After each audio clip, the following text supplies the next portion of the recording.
Well, good morning. Welcome to Thoughts Can Change Your Life with me, Reverend Wolak. I'm here each and every day at 8 a.m. as we take this journey of life exploration together. Yes. And today, I thought I'd talk about focus. Because here's what I know, is where we put our attention, we get. Not only where we put our attention, but how are we putting our attention? Through what filter are we putting our attention on things? What is our expectation when we focus on something? Those are great questions. And chances are you've been domesticated into the type of focus you have. Whether your glass is half full, half empty, 3/4 full, quarter empty, whatever it is, you've been domesticated into believing it. And guess what? The focus on where you are pointing determines the experience that you have. What do you mean a little Lee? There's no such thing, Lori, as a little Lee. I'm not a small man. I'm just playing with you. So Lori's in a situation where she's with family, and they're celebrating the life of a family member who moved on in transition. Here's the key thing. How are you going to look at this celebration? Is it going to be a sad event, or is it going to be an event where you look at the magnificence that came from this life?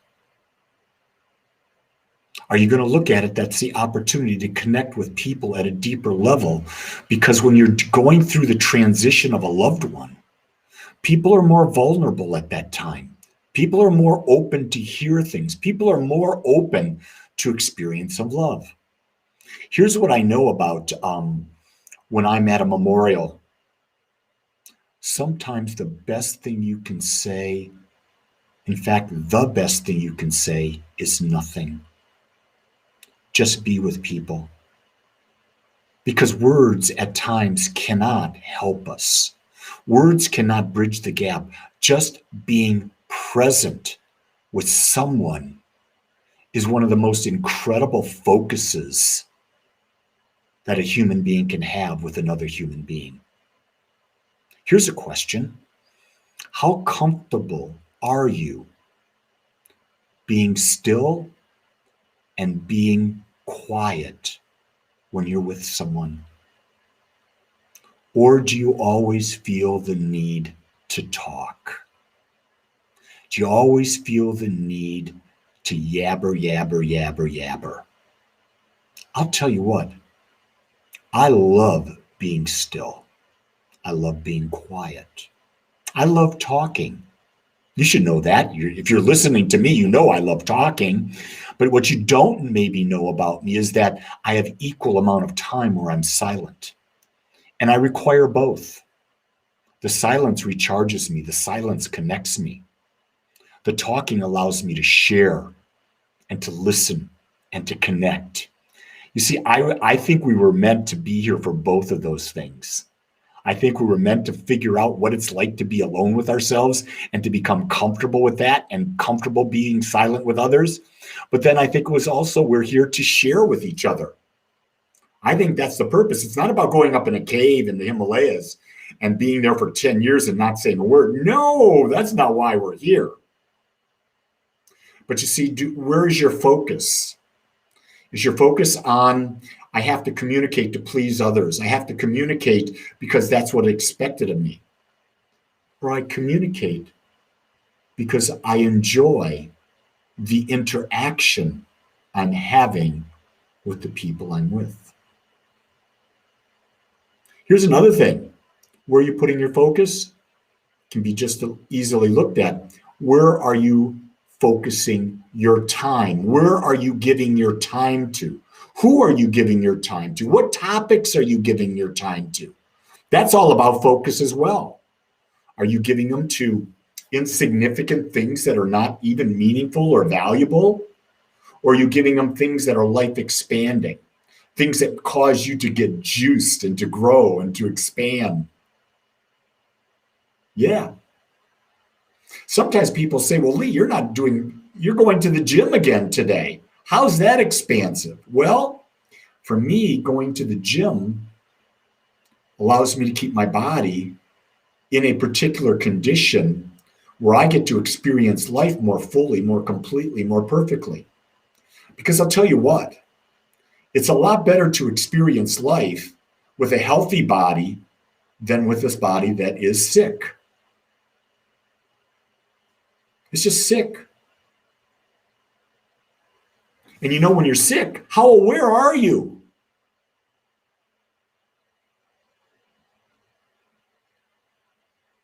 Yeah. Thank you for bringing that up, Nicole. I'm an ambivert, meaning I have a balance between my introvert and my extrovert. At one time, I was a complete extrovert, non-stop extrovert. Now, not so much. Even when I'm with people, there are times I'm just quiet because the conversation doesn't enthuse me. And I just listen, I observe, I listen, and I observe. How we focus. I was thinking about this the other day because I had a really fascinating 2 years, starting in July of 19 and going into most of 2020.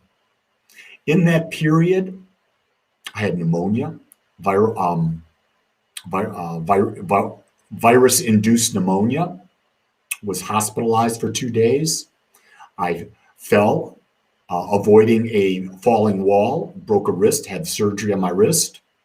Then I was moving too fast in my garage, hit a piece of the floor where there was water, slipped, fell, broke my hip, and had to have one surgery and then another surgery to correct the other surgery. So in a period of less than 18 months, pneumonia and 3 surgeries. I've never had that. So then I asked, okay, wait a second. What can I get from this? And I got how difficult it is to be aware when you're ill. I got that. And I also got how even when you're recovering, even when you're ill, you can still be living your life to the fullest. Because here's the greatest distractor of all, doing what you love. When you're doing what you love, whatever else is going on, you don't really pay attention to. And so I thought back over the last 2 years, and I said, my God, I've not missed anything. I think I missed one talk on a Sunday, and I had someone come substitute for me. I don't think I missed any thoughts that can change your life. I did them even from my hospital bed. And you say, well, you're nuts. No, I love doing it. You see, you're not nuts when you love doing something. That's the key thing. Here's what that taught me. The last 2 years taught me. Number one, take your health. Be grateful for your health. Do not take your health for granted. Do not take it for granted. Number two, be more aware. Be aware of how you move. Be aware of where you're moving. Be aware of what you're putting in your body. Be aware, are you getting all the nutrients that your body needs to be healthy? Everything for me is about becoming more aware. It should be, shouldn't it?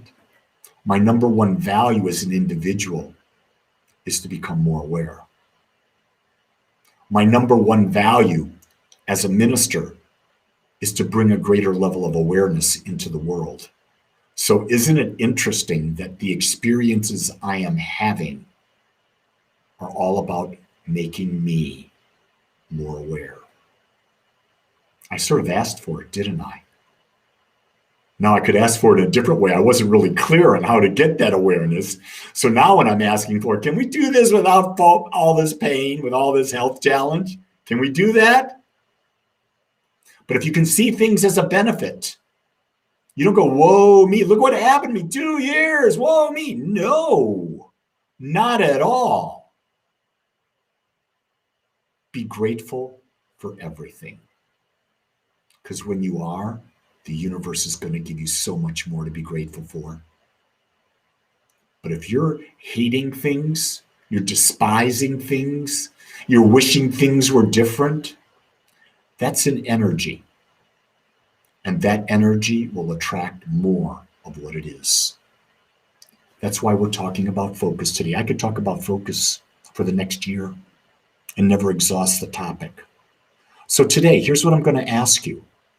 Whatever you're doing,